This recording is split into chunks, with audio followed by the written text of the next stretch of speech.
By a curious coincidence, none at all, is exactly how much suspicion the ape descendant Arthur Dent had that one of his closest friends was not descended from an ape, but was in fact from a small planet somewhere in the vicinity of Betelgeuse, and not from Guildford as he usually claimed.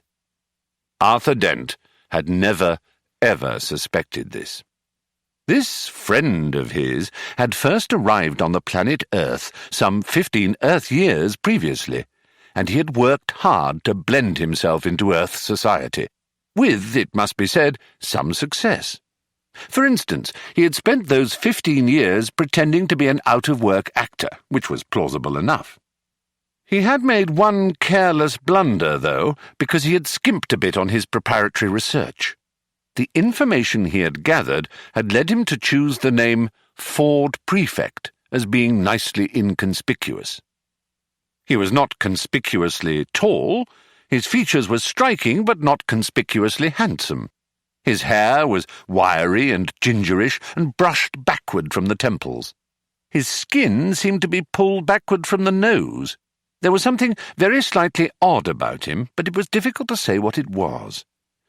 Perhaps it was that his eyes didn't seem to blink often enough, and when you talked to him for any length of time, your eyes began involuntarily to water on his behalf. Perhaps it was that he smiled slightly too broadly and gave people the unnerving impression that he was about to go for their neck. He struck most of the friends he had made on Earth as an eccentric but a harmless one, an unruly boozer with some oddish habits. For instance, he would often gatecrash university parties, get badly drunk, and start making fun of any astrophysicists he could find till he got thrown out.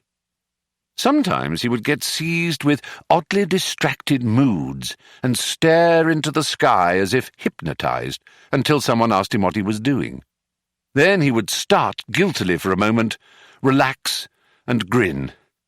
"Oh, just looking for flying saucers," he would joke, and everyone would laugh and ask him what sort of flying saucers he was looking for. "Green ones," he would reply with a wicked grin, laugh wildly for a moment, and then suddenly lunge for the nearest bar and buy an enormous round of drinks. Evenings like this usually ended badly. Ford would get out of his skull on whiskey, huddle in a corner with some girl, and explain to her in slurred phrases that honestly the colour of the flying saucers didn't matter that much, really. Thereafter, staggering semi-paralytic down the night streets, he would often ask passing policemen if they knew the way to Betelgeuse. The policeman would usually say something like, "Don't you think it's about time you went off home, sir?"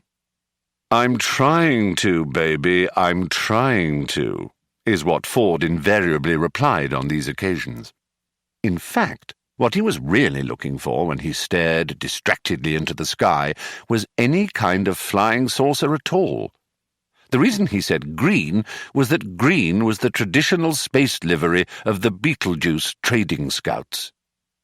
Ford Prefect was desperate that any flying saucer at all would arrive soon, because 15 years was a long time to get stranded anywhere, particularly somewhere as mind-bogglingly dull as the Earth.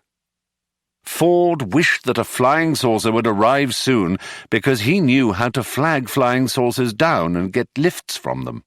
He knew how to see the marvels of the universe for less than $30 Altarian a day. In fact, Ford Prefect was a roving researcher for that wholly remarkable book, The Hitchhiker's Guide to the Galaxy.